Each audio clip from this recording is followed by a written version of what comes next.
그 인수위 내부의 얘기도 좀 해볼게요. 능력과 격려를 중시하는 인사 원칙을 반영한 거고 청년이 없다라는 얘기에 27살, 23살 청년이 인수위 정책 실무를 맡는다. 이현정 의원님 앞으로 지켜보자고 말씀하셨지만 김준일 대표님 어찌됐건 간에 이게 인수위의 일거수일투족 혹은 인사의 모든 의미를 담을 수밖에 없기 때문에 추구하는 바가 능력과 역량이다. 그런데 배려는 없다. 뭐 이 부분 때문에 계속 갑론을 박고 있는 것 같더라고요. 그러니까 이거를 이제 인수위라는 조직을 어떤 관점으로 보느냐에 좀 철학의 차이가 많이 있는 것 같아요. 그러니까 이제 보수 진영의 소위 말하는 엘리트주의 좀 관점이 많이 이제 반영이 됐다. 그거를 뭐 능력주의라고 하든 뭐라고 하든. 근데 제가 이제 우려를 하는 거고 국민들이 우려를 하시는 건 그런 겁니다. 예전에는 여성 통일 이런 게 있었어요. 분과가. 근데 경제를 1분과, 2분과 이런 식으로 뭐 산업, 금융으로 나누면서 여성 통일이 아예 빠졌거든요.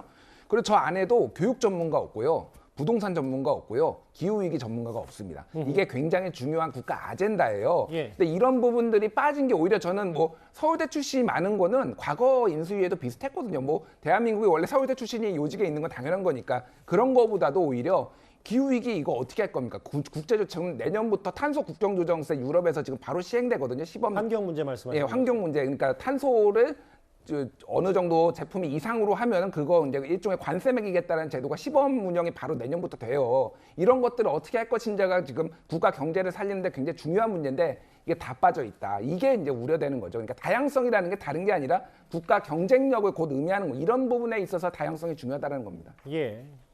뭐 일단 능력과 격려를 중시하는 인사 원칙을 반영한 거다. 박주선 위원장도 이렇게 설명을 하고 있는데요. 인수위 24명의 면면 서운함으로 이른바 그 분류되는 것들 얘기를 좀 해봤습니다. 그리고 사실 끊임없이 혼밥 논란이 일었던 게 바로 문재인 대통령인데 문 대통령이 염두에 둔 행보인지는 정확히 알 수 없습니다만 윤 당선인 오늘은 야당 지도부와 점심을 함께 했습니다.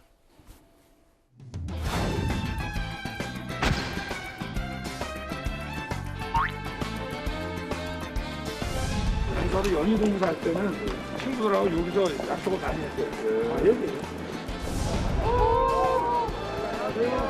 안녕하세요.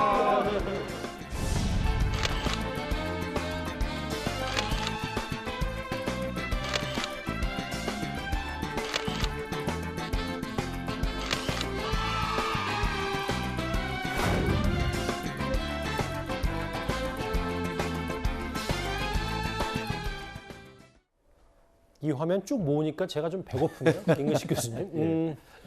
뭐 단순히 저희가 메뉴 얘기를 하자는 건 전혀 아니고 식사가 정치고 밥이 얘기를 듣는 이제 가장 중요한 핵심이라면 이 부분에 대해서는 각기 다른 이제 그 인물들과 함께 인사들과 함께 밥을 먹는다. 저희가 좀 어떻게 해석을 좀 더 할까요? 저게 이제 열린 대통령의 리더십 내주는 스타일이라고 봅니다.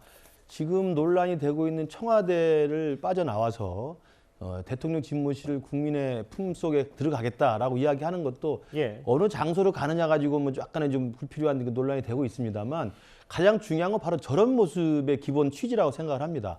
그러니까 구중궁궐에 갇혀서 대통령이라는 사람이 국민들과 소통하지 못하고 심지어 참모진하고도 소통하지 못하는 혼밥주의의 어떤 스타일로 간다고 한다면 국민들의 쓴소리나 국민들의 여론 같은 게 귀를 기울이지 못하지 않겠습니까? 그런 맥락에서 본다면 지금 당선이 된 다음에 점심은 지금 계속 사람도 바꿔가면서 밖에서 계속 식사를 하고 식사하는 모습이 국민들의 품 안에서 계속 진행되는 거 아니겠습니까? 그리고 식사하러 가는 길에 또 식사하고 오는 길에 시민들과 만나서 직접 소통하고 만날 수 있는 그 모습, 저는 저것이 청와대를 빠져나오는 저는 근본 목표라고 생각을 합니다. 그렇기 때문에 식사 자체도 메뉴 자체의 관심보다는 아이들은 대통령이 멀리 있는 또 하늘나라에 있는 그 구름에 있는 분이 아니고 우리 국민들 옆에 시민들 속에 항상 같이 있다. 그리고 누군가와 같이 만나서 식사를 하면서 이야기를 듣고 이야기를 경청한다라고 하는 저는 새로운 대통령의 어떤 스타일 리더십을 보여주는 게 아닌가. 첫 시작은 저는 굉장히 잘하고 있다고 생각을 합니다. 그러니까 김 교수님 말씀은 지금 현 청와대에서는 저렇게 나와서 식사를 하고 오다 가다 시민들과 소통하는 게 물리적으로 불가능하니 그렇죠. 저 취지 때문에 청와대를 안 들어가겠다고 하는 거다 이 말씀이시죠? 저는 그렇게 이해하고 있습니다. 또 그것이 본래 청와대를 나오겠다는 윤석열 당선인의 공약의 저는 근본 정신이라고 생각합니다. 오늘은 여기 뭐 김기현 원내대표, 이준석 당대표와 함께 통이동 집무실 근처에서 육개장 한식을 함께했습니다. 그런데요, 목격담 하나가 있습니다. 이거는 뭐 저희가 짧게 한번 짚어볼 텐데 일부 보도에 따르면 윤 당선인이 본인 주상복 아파트 지하에 있는 대중목욕탕에서 목격담이 있는데 제가 뭐 구체적으로 언급하지 않겠지만 이게 지금 당선인 신분이니까 좀 자유롭게 이런 행동들, 그 행보들이 좀 가능한 겁니다. 네, 우선 뭐 식사 문제 제가 잠깐 언급드리면 제가 이제 기자 생활하면서요. 예. 주로 이제 청와대에 있는 거 취재를 할 때, 정치인들 할 때 항상 이제 들어왔던 게 어제 내가 대통령하고 저녁을 먹었는데 대통령이 이런 말씀을 하셨어. 뭐 이렇게 해서 많은 이제 취재원이 있었거든요.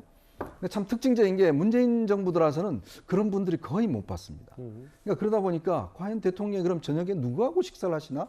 이게 굉장히 관심이었는데 그런 게 거의 뭐 제가 문재인 정부 5년 동안 그런 걸 잘 들어보지는 못했어요. 그러다 보니까 아마 이제 이 윤석열 당선인이 앞으로도 이제 청와대 가서도 주로 점심 저녁을 이렇게 많이 하면 많은 분들이 또 이런 이야기가 하지 않겠는가 기대를 하고 또 이제 윤 당선인이 참 이 대중목욕탕 이게 보니까 본인이 사신 아파트에 그 커뮤니티가 있는 모양입니다. 그 아파트에 입주하는 분들만 갈 수 있는 이제 사우나 시설이 있는 모양이에요. 그렇게요. 근데 거기 아마 사시는 한 변호사분이 목욕탕에 갔는데 갑자기 옆에 좀 뭐 등치가 있는 분이 또 뽀얀 분이 가는데 어디서 많이 본 분 같다. 그랬더니 당선인이었다라는 글을 올렸습니다. 이게 사실은 또 뉴스가 굉장히 많은 관심을 끌었어요. 또 하나의 관심은 그럼 병원들은 어떻게 하고 있었을까? 그러게요. 또 이게 또 관심이었거든요. 아무래도 이 대통령 당선인 신분으로서 목욕탕을 가고 이발소를 가고 이런 게 이게 참 쉽지가 않거든요. 근데 이제 윤 당선인은 뭐 본인이 편한 대로 지금 이제 하시고 있기 때문에 이게 이제 목격되는 것인데 아무래도 대통령이 우리가 일상에서 예전에 바이든 대통령이 당선됐을 때 그때 바이든 대통령이 자주 가던 아이스크림집, 그다음에 햄버거집 이런 데가 완전 관광 명소가 된 바가 있습니다. 맞아요.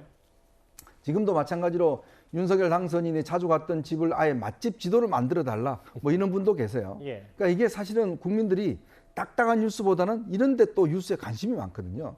즉 당선인이 얼마나 대중들과 호흡하는가 또 얼마나 서민적인 행보를 하는가 이것도 상당히 뉴스거리가 아닌가 싶습니다. 오늘 인수위의 첫 행보와 당선인의 소통 얘기와 관련된 얘기들을 만나봤습니다. 그러면 소통과 관련 있는 최근 모든 이슈를 빨아들이고 있는 이 얘기를 좀 해보겠습니다.